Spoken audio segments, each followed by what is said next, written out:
In today's show, we're recapping the action and the news from Thursday in the NBA. Michael Bolton. Thanks, Josh. It's Michael Bolton here, and it's time for another episode of the Locked On Fantasy Basketball Podcast. Let's get to it. Let's get to it, indeed.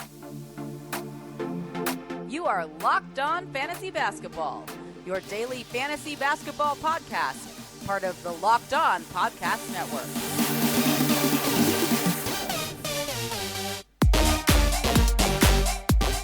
Hello and welcome to the Locked On Fantasy Basketball Podcast, brought to you by Basketball Monster. My name is Josh Lloyd and I am the lead fantasy analyst at basketballmonster.com and at Yahoo Sports Australia. And you can find me on Twitter, as always, at redrock_bball and on Instagram at Locked On Fantasy Basketball. Thank you for making Locked On Fantasy Basketball your first listen every day. We are free and available on all platforms. We're here to talk about the news from Thursday, recap the two games. It's going to be a short show, so let's go straight into the news. Nassir Little, his season is over. Torn labrum in the shoulder, you can go ahead and drop him. The good news, I guess, for the Blazers is that Robert Covington is apparently going to be returning after missing one game. He's listed as questionable with a MCL sprain. It must have been the mildest of all MCL sprains ever. They need forwards. They don't have any of them, really, at this point. None at all. Because CJ Alabi, who the guy who stepped up and played 20 minutes last game, he's doubtful for the game tomorrow. Nassir Little being out does not mean that there is an ad, right? Basically, Norman Powell comes in and takes Nassir Little's minutes. Nassir Little probably wasn't going to be a 12-team league guy when Covington and Powell were back or Nance was playing. He wasn't going to be that guy. So you get a couple of extra minutes for Macklemore, couple for Alabi, couple for Trendon Watford, but no one who becomes a 12-team league player. Sucks because Little was playing well, but he was probably trending towards a drop anyway. We also had the All-Star starters announced. I reacted to this live on the pregame show today. You all know my thoughts on DeMar DeRozan being a guard. He's not, but he's going to be an all-star, so it doesn't really matter to me whether someone like that is a starter or not. He's been playing really well this season. The East front court was the easiest decision in the world to get in. Maybe it impacts someone who should get in from the reserves because of the positional requirements in the reserves, but it doesn't matter too much because DeRozan was going to make it. In the Western Conference, you could have had an argument that maybe Ja shouldn't have been starting. It could have been Doncic, it could have been Booker, it could have been Paul, it could have been Don Mitchell. That's fine. All of those guys, I'm pretty sure, are going to end up making the team. But the obvious egregious error is Andrew Wiggins voted as a starter. He wasn't even remotely in consideration to me to make the All-Star team, let alone as a starter. And the fans can vote whatever they want. They have 50%, and some K-pop star was campaigning for him. Like, cool. I don't know why, but cool. Wiggins has been improved this season. He's still not remotely close. He's not even the best front court player on his own team, let alone the third best front court player in the entire Western Conference. He just isn't. It's not remotely close to that. The voting process, the players, they do joke votes all the time, right? But their joke votes have an impact here. But who on the media? There was 4 people on the media that put him into their front court, and that's really what got him over the line. Is if he had had 0 media votes, which he should have, then we're not having this discussion. Again, players joke votes all the time. Namias Keita got votes. Luka Šamanić got votes.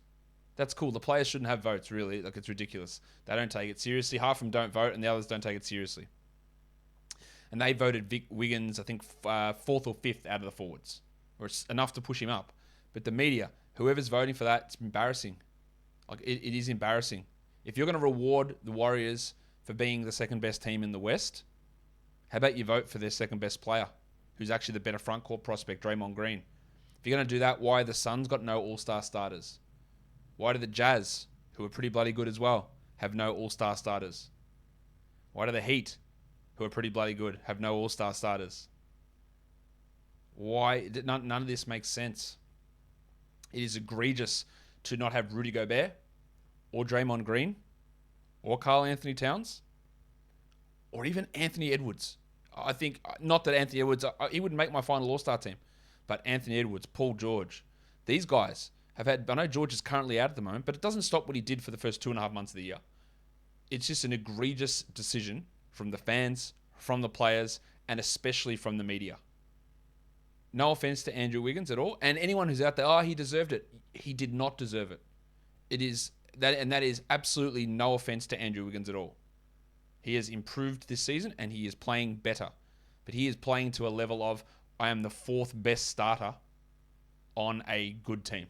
That's where he's evolved to. That is not all-star starter. And it's frankly... And there'll be people who are Warriors fans. Oh, why don't you cry about it? Good on you, clown. Like, you can't... All that means, Warriors fans, if you believe that this is the truth, then you don't think that Draymond Green's very good. That's what you Warrior fans need to reconcile. If you think that Andrew Wiggins should be a starter in the All-Star game, you do not think Draymond Green is that good, because that means you think Wiggins is better than Draymond Green. And that's what you want to believe? That's fine. You just got to sit with it. That's what you believe. Because if you believe that Wiggins is an All-Star starter and deserves to be there, you believe he is better than Draymond Green, and you just have to sit with that. And you have to deal with that feeling inside yourself that your homegrown Draymond Green legendary player is not as good as Andrew Wiggins. Because that's what this result tells us. And that's what you're defending. There is literally no defense for this. It's simple. And I know that Devin Booker or Chris Paul, they're guards. The positional stuff is weird. It shouldn't probably exist in the way it does. But Booker was never going to get this spot. But that doesn't mean there weren't other guys who could have had this position over Andrew Wiggins. Who, again, I never even entered my head for Wiggins to even be in the mix to be a reserve on the All-Star team. Embarrassing. Really embarrassing stuff. Let's look at some more news.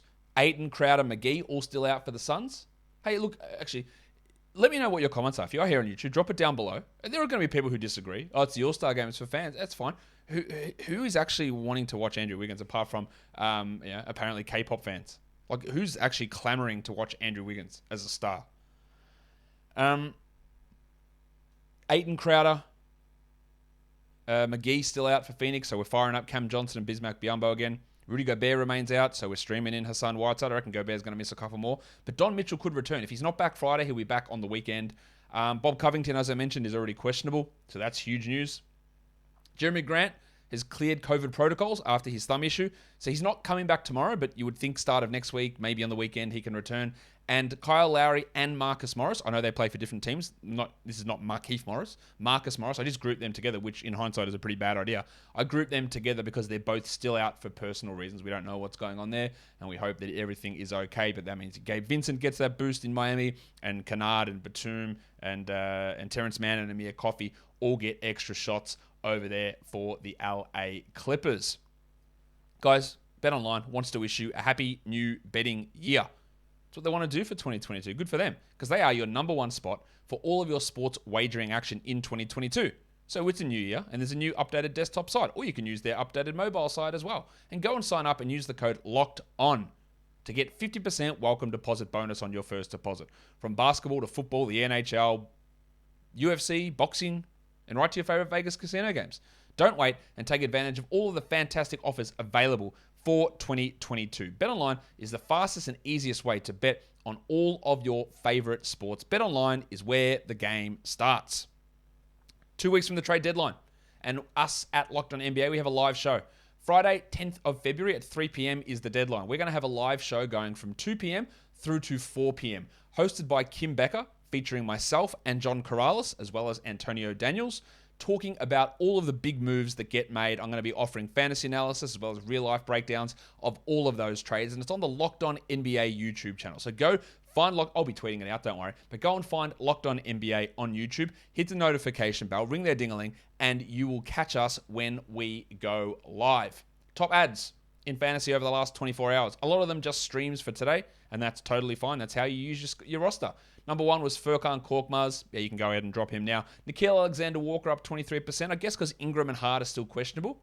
But yeah, you've got to have a real fetish for losing field goal percentage to take him on. Amir Coffey, the Farmers Union, up 23. Not really convinced that it's going to maintain, but yeah, Mark Morris is still out, so we add him. Thibault up 14. That's a bit of a stream for today, along with Carmelo-Anthony up 11. You can go ahead and drop Melo. Thibault, of course, has his value in those categories. Jeff Green up 11. Do not fall for it. Not at all. The Duck Luke Kennard up 8%. Malik Monk up 7%. They're both worth holding for now. Kuminga up 7. That's just a stream for today. And of course he's there. Of course Victor Oladipo got added, increased by 7 percentage points in his roster percentage. I don't see it. I think it's an absolute waste to be stashing Victor Oladipo. I could very well be proven wrong. In these sort of injury situations, I rarely am. Because again, people they love a name. They love a name value situation. He is not the best player on the team as he was in Indiana back 5 years ago. He's not the same player. He's not that same guy. I just don't see the hassle of having him or waiting for him to come back and waiting for him to get good minutes and then hoping that he's going to be decent again.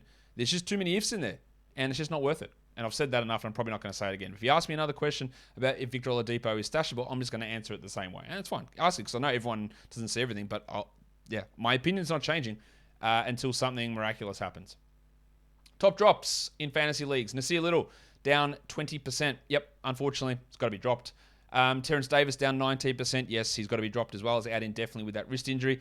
Alec Burks, RIP to the sound drop. Alec Burke. Probably not RIP, but, not going to play it as much. He can be dropped. Tim Hardaway, another out for the season injury. See you later. Max Strus, the Winter Soldier. Jimmy Butler, shockingly, has appeared back on the injury report as questionable in Miami. So there is maybe some life there for Strus. Hold. McGee, drop him. He's down 6. Bagley down 6. Absolutely no worries. Diallo down 6. No worries at all.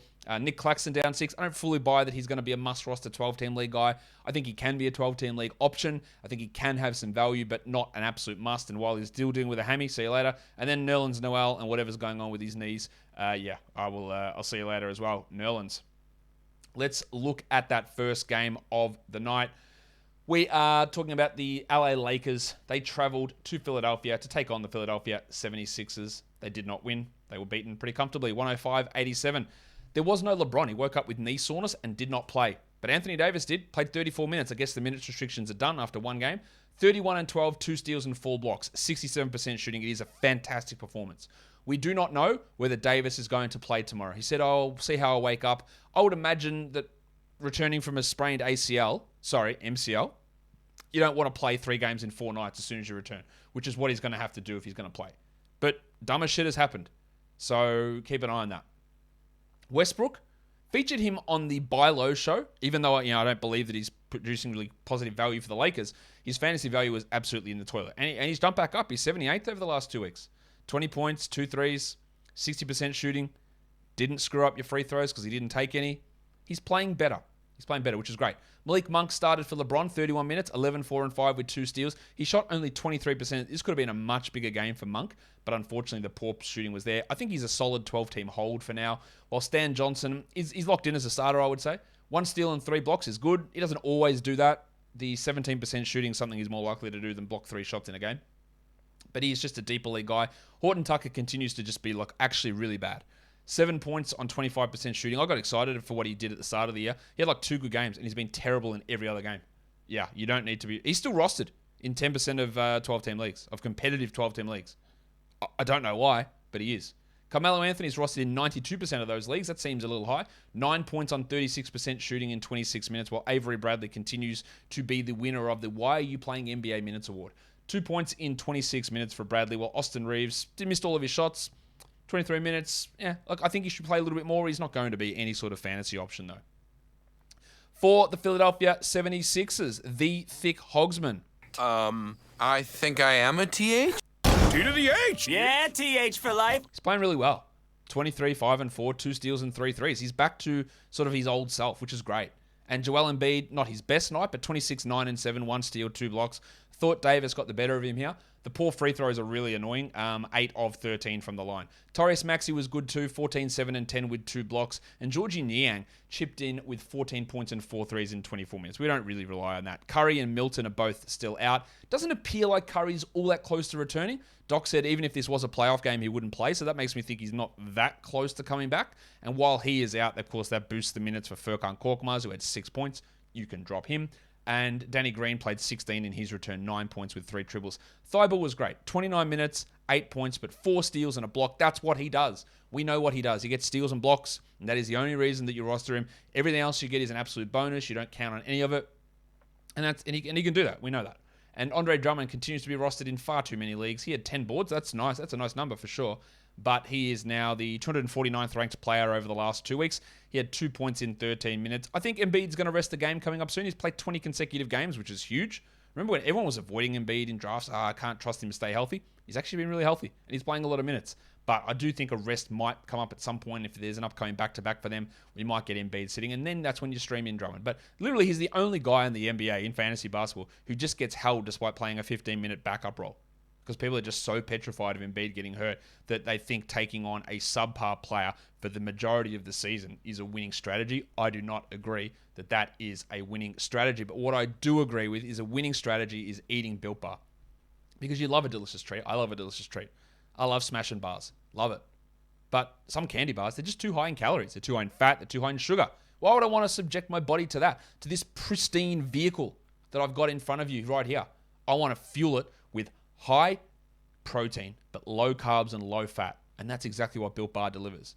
My body craves the cookies and cream because it's the best flavor out there. But there's coconut as well. There's mint brownie. There's salted caramel. There's peanut butter. There's so many great flavors out there. And they are constantly throwing out the limited edition, special edition flavors, which I love getting when I get them. They're fantastic. So go to built.com. Use the promo code LOCKED15. That's LOCKED15.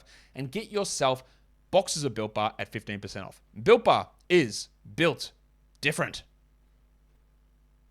All right, so let's go to the second and the last game of the night. The Warriors win over the Wolves at home, 124-115. Towns was pretty good in this game, 31, 13, and 6. And Anthony Edwards started out slow, but ended with 27, 6, and 6. Big game from Goose.